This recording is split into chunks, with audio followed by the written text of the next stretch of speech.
Well, building a new tool trolley was one of the few things not on the jobs list for this bank holiday weekend. But after my dust extractor died, I was actually unable to carry on with the projects I have in progress. I've made the most of the weather, I've been through the man shed and a big old purge. Yesterday, saw my neighbours have put this desk out for free, so I went and asked them if I could have it.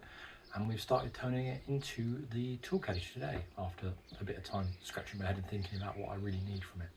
This is my tool cart, which over the years has been absolutely invaluable. As you can see, it's basically an old bookcase with some casters on the bottom.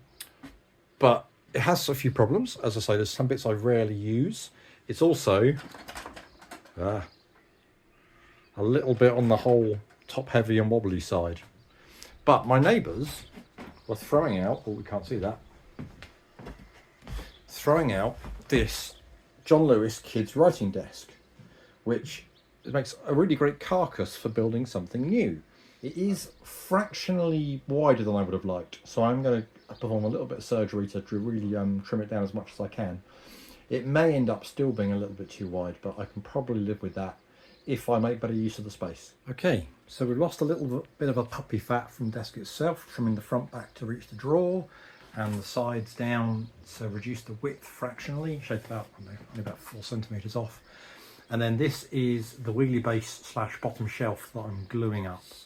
This bottom shelf / base out of part of the offcut from the desktop, more scrap wood, more scrap rails, and then put these smaller lockable casters on that I overnighted from Amazon. I'm resisting the urge to flip it the right way up because the glue is not fully cured yet. It should be fine because it's screwed and bradded all the way around.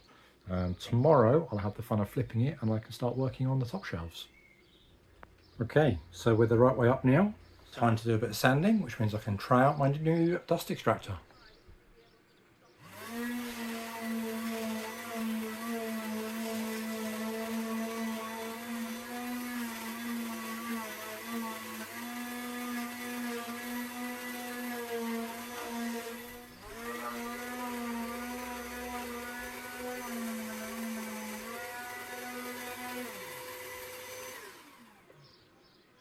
Okay, so the new dust collector is triggered by the sander, which is perfect. It seems to suck, which is perfect. It's a lot smaller, possibly even a bit quieter than the old one. We'll see how long it lasts. As for the trolley, yeah, it's coming on. When I built my last tool trolley, I didn't have a 3D printer.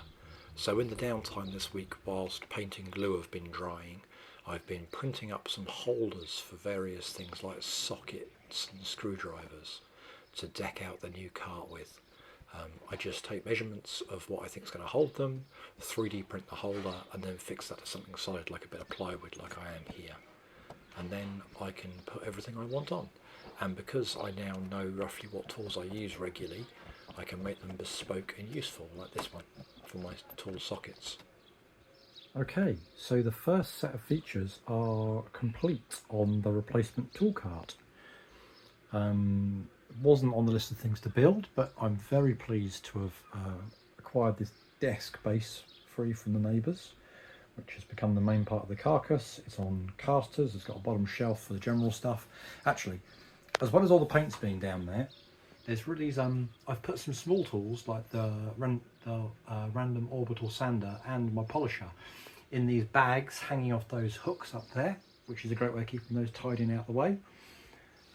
Because it's bigger, we've got space on top for a permanent spindle sanding station. That's fixed on there. And then tool storage this end, which is the main purpose of the cart, including this top shelf with everything that's regularly used accessible.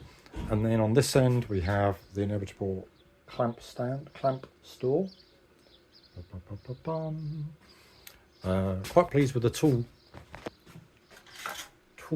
screwdriver storage there.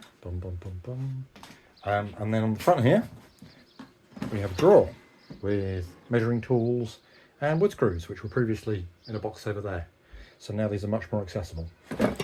It's all part of moving the things that I use all the time into the centre of the shop.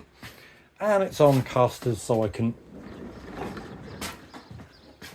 well, hard to do one-handed with a phone. I can roll it out of the way when I want more space in the workshop. So yeah, very pleased with that. I'm sure there'll be some refinements to make, but that'll do for now.